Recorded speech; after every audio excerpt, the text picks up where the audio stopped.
bonjour à tous. Bonjour Sylvie, bonjour Georges et bonjour Florent. Bonjour. Bonjour. Alors, nous rigolons parce que nous venons de terminer une enquête sur l'effet miroir et suite à cela, d'autres questions nous sont venues. Donc, je vous propose de poursuivre cette enquête en allant un petit peu plus loin.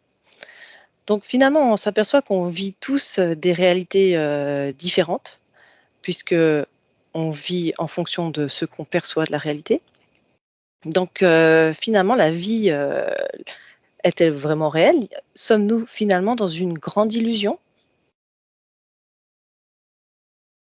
Qu'est-ce qui vous vient quand je vous dis ça?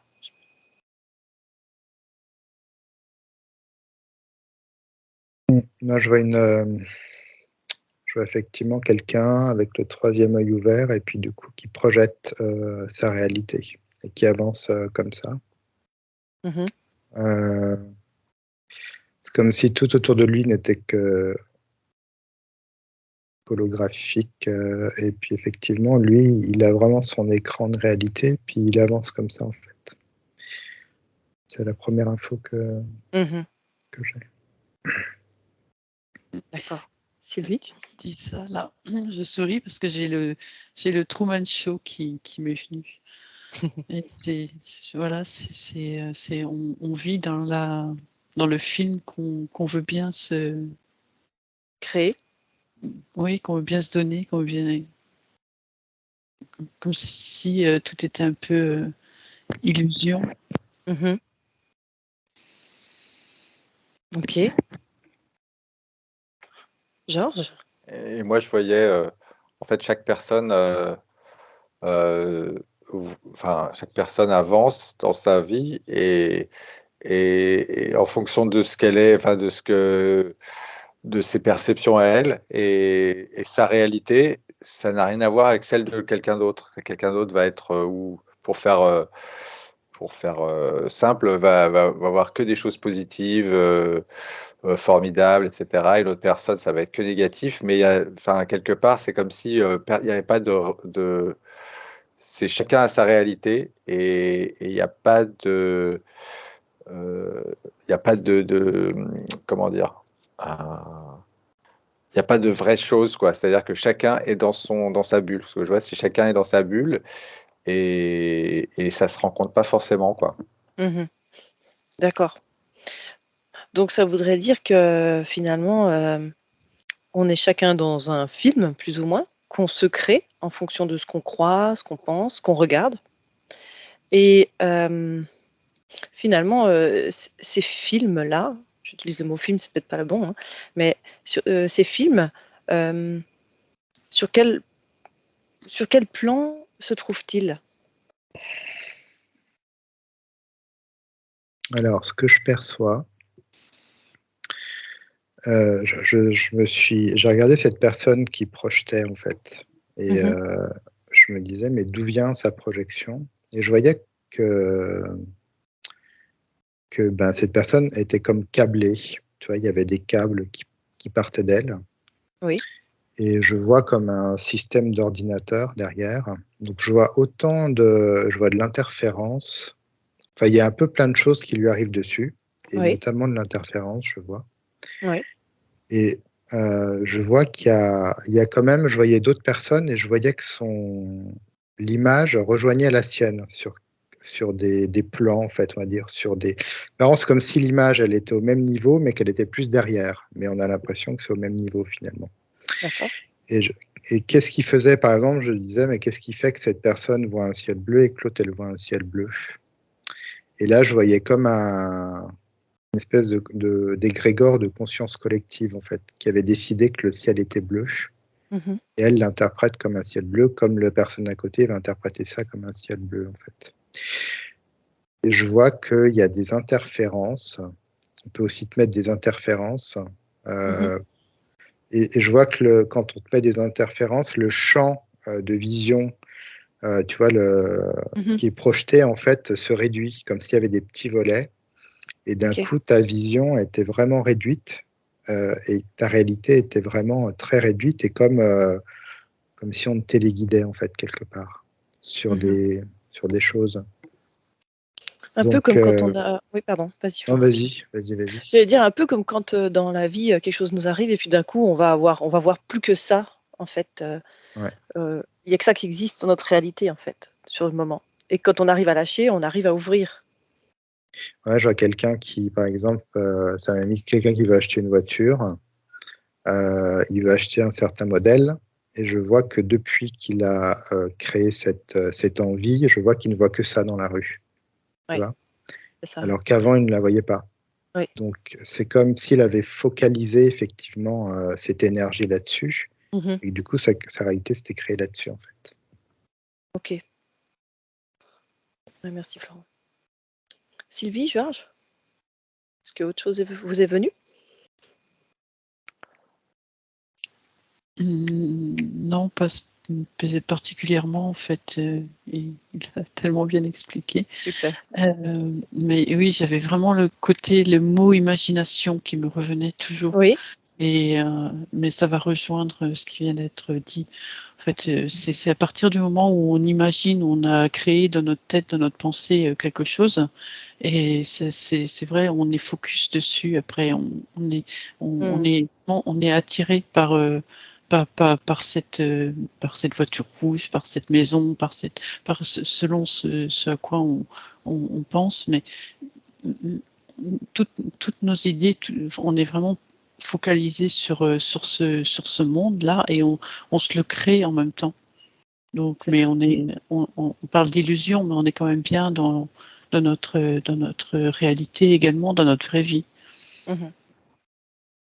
Ok. Merci, Sylvie. Georges? Ouais, moi, effectivement, je voyais comme si on avait un espèce de phare au milieu du front. Bah, Florent parlait de troisième œil, ou en tout cas un spot. Oui. Et effectivement, on va concentrer notre attention sur une chose. Et en fait, dans la foule, chacun a son attention et ça ne correspond pas forcément. Et donc, ce que je vois, c'est comme des spots comme ça qui avancent. Et donc, on a notre propre. On va capter que des choses qui nous importent.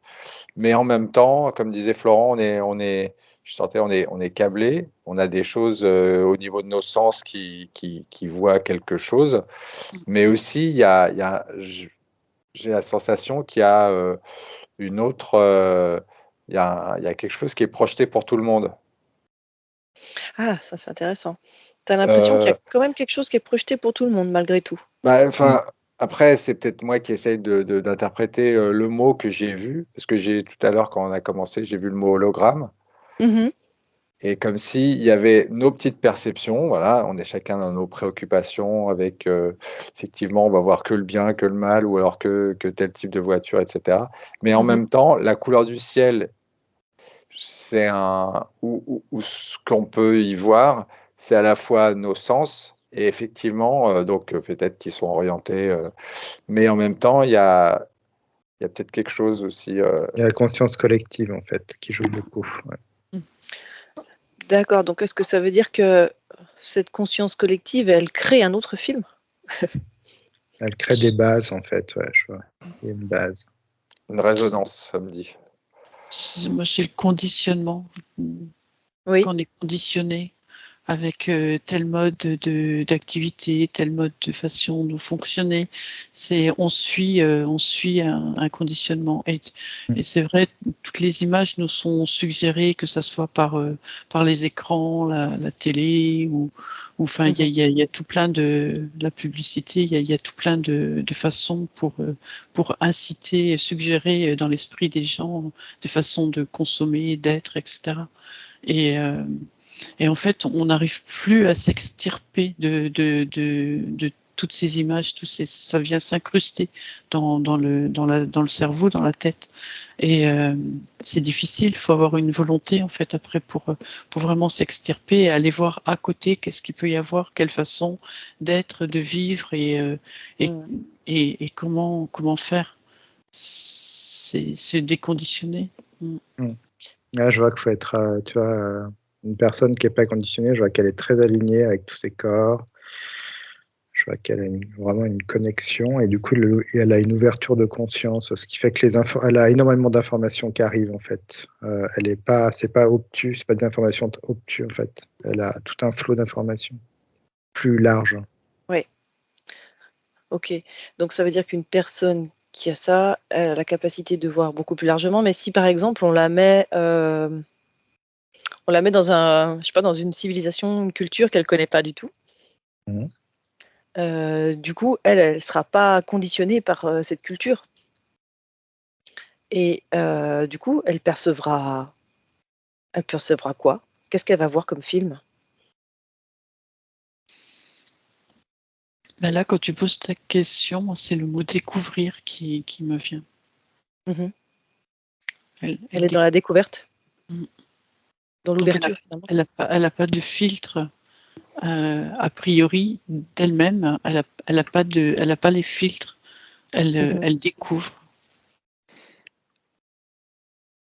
Donc elle verra pas la même chose que les personnes qui sont habituées à cette culture voient dans le même événement. Ouais. D'accord. Et quand vous dites que donc on est câblé, ce conditionnement, donc finalement on est câblé à des égrégores, c'est ça? C'est ça qu'on peut. D'accord. Ok. Et je peux vous inviter à faire une chose un peu folle, mais imaginez qu'il n'y ait plus d'égrégore et que nous soyons plus câblés à quoi que ce soit. Qu'est-ce qui se passerait?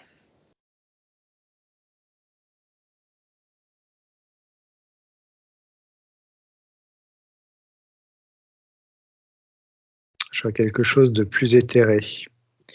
C'est comme si la 3D, cette vie en 3D, tu vois, qui est plutôt dans la matière, devenait moins palpable, en fait. Mais on restera en 3D? On pourra appeler ça la 3D, mais ce serait une autre 3D, en fait. Je vois que c'est plus éthéré, en fait, puisque je vois que tous ces égrégores qui créent vraiment cette matière et cette solidité, ces structures, en fait, ne sera plus là. Ce qui fait qu'il y aura tellement de structures différentes de par la différence de chaque personne, chaque fréquence, que du coup, tout ça sera beaucoup plus subtil. Ouais. Le mot 3D ne matche pas. C'est moi ce qui me vient quand tu dis ça, c'est vraiment ça, c'est très éthéré, c'est pure conscience qui me vient. On adhère plus, il n'y a plus d'adhérence à tous ces systèmes, il n'y a plus ça. C'est ça. Donc quand tu dis pure conscience, en fait, ce serait comme si on était des pures essences. Ou dans l'éther. C'est ça? C'est ça, il n'y a plus les filtres de tout ce qu'on peut ressentir. C'est pur, enfin, je sais pas comment l'expliquer. C'est marrant parce que du coup, ça me montre bien que la création de la matière, c'est vraiment de l'énergie condensée, tu vois, et condensée par les égrégores, tu vois. Je vois que du coup, comme ce sera plus aussi condensé, je vois que les atomes en fait sont modifiés. En fait, tu pourrais, je vois que en travaillant, tu peux modifier une chaise, une table, sa manière d'être, sa solidité. C'est parce qu'en fait, tu vois, je regardais quelque chose, un morceau de bois, et c'est un morceau de bois parce que effectivement, il y a tous ces égrégores qui vont avec. Je vois que s'il n'y avait plus cet égrégore-là, ce morceau de bois serait peut-être un liquide. D'accord. Autre chose que j'aurais peut-être décidé de par mon intention et une modification en fait de la réalité, ouais. Mais il y aurait quand même cette histoire de densité qui serait différente, j'imagine aussi. Ben, en fait, c'est un peu ça montre un peu ce qui est en train d'arriver. Quand on parle de 5D, en fait, c'est des ouvertures effectivement de conscience sur des informations en fait qui sont différentes. D'accord. Donc le jour où on se lève et qu'on n'a plus de lit et qu'il n'y a plus rien, plus de matière, c'est qu'on est passé dans autre chose, qu'on s'est libéré de tous les égrégores. Mais je pense que dans ces cas-là, on n'aura même plus notre matérialité physique, c'est ça? Il n'y aura plus l'importance de tout ça. Ouais. Ce sera pas aussi important. Ce sera là, mais ce sera plus subtil. C'est comme si on était détaché en fait de tout ça. Donc est-ce qu'on aura encore un corps physique ou même plus?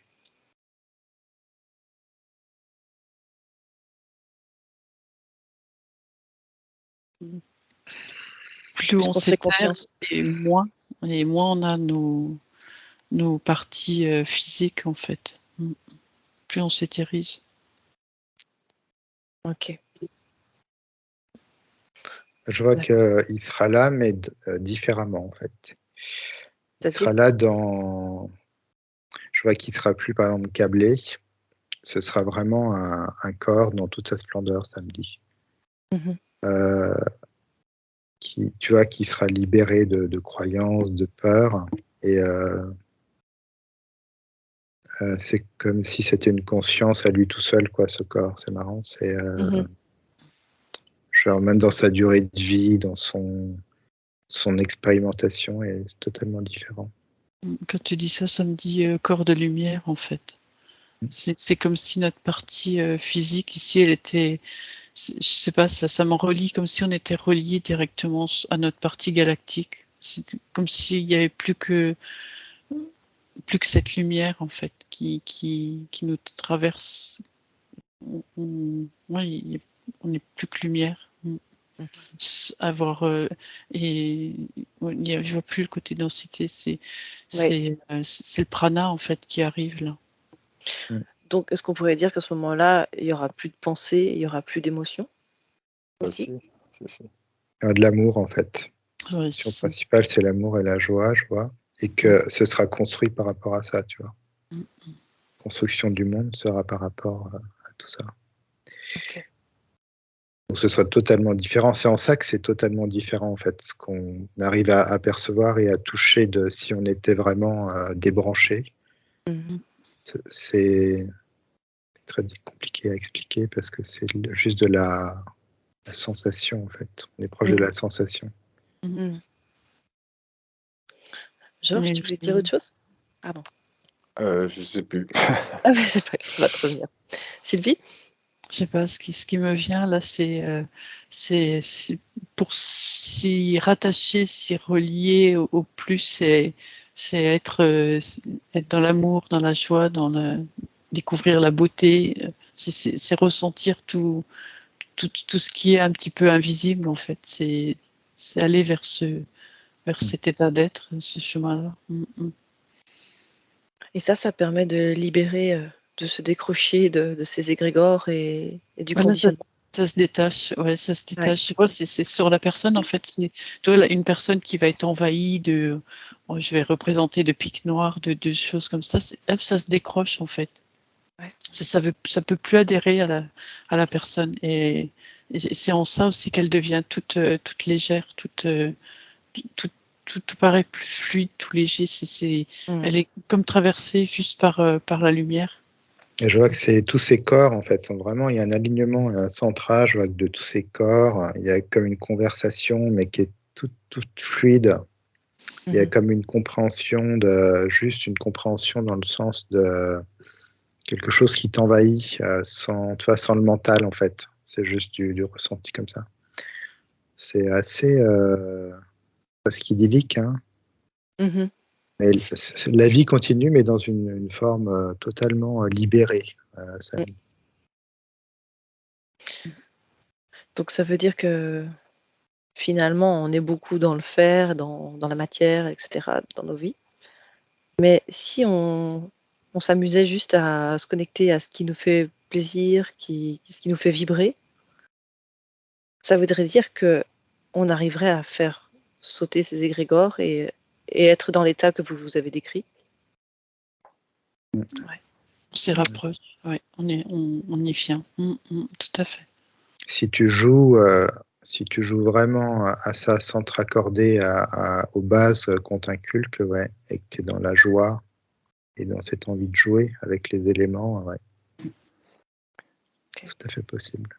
Et c'est marrant parce que je voyais que plus il y avait de gens qui arrivaient à faire ça, et plus à un moment donné, ça, je sais pas, je me suis rappelé de l'histoire des singes là, tu sais, à qui on, Oui, j'ai eu ce mot et enfin, j'ai eu le souvenir de ce que j'avais lu sur ça, qui est venu, qui m'a tu dit, parles du 100e singe, c'est ça? oui, oui, je sais Oui. pas, ça a un nom, enfin, et ce que je veux dire, c'est que effectivement, quand on se détache des choses, eh ben, on se décable, mais petit à petit, quand il y a des gens comme ça qui font ça, eh ben, à un moment donné, après le centième, enfin, après un certain nombre, eh Oui. ben, c'est comme ça que les choses petit à petit se débranchent de façon plus générale, quoi.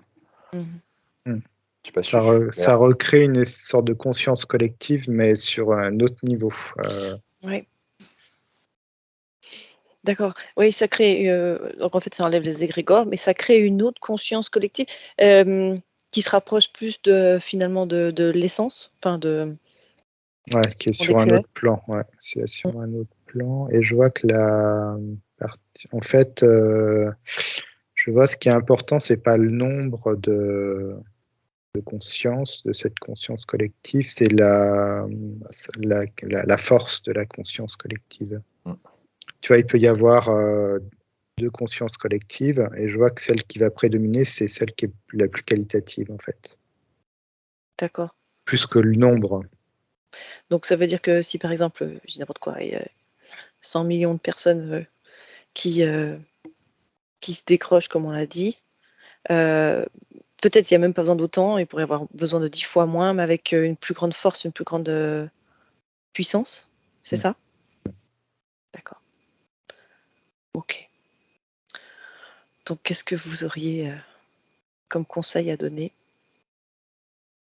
pour contribuer à ce mouvement-là? Ce qui me vient, c'est éteignez la télé et puis vivez, vibrez. Moi, je vois quelqu'un qui a les yeux en l'air, en fait, dans le ciel. Mhm. Et ça me dit qu'il faut. Il est agréable de jouer, en fait. Ça me dit qu'il faut demander des choses impossibles. Tu vois? Dans ce sens-là, en fait, impossible pour ton mental. Et du coup, demander, créer quelque chose d'impossible. Allez, Et il faut aller après, dans ce sens-là. Ben, quand tu demandes voir, quelque chose d'impossible, après, et ben, regarder comment ça se passe. Tu vois, c'est après palper ouais. ce qui va se passer. Et c'est comme ça que tu sors du conditionnement. Parce que ce qui n'était pas possible dans le conditionnement devient possible hors du conditionnement. Et là, tu commences, d'accord, ok, je vois. Georges? Moi, c'était plutôt pas regarder à l'extérieur et puis regarder d'abord à l'intérieur. Je voyais je visualisais le mouvement, regarder à l'intérieur d'abord pour, Mhm. pour être débranché de ça, quoi.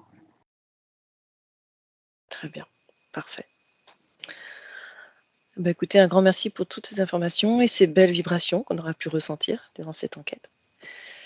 Je vous souhaite une bonne journée et puis je vous dis à très bientôt. Au revoir. À bientôt. Au revoir. Au revoir.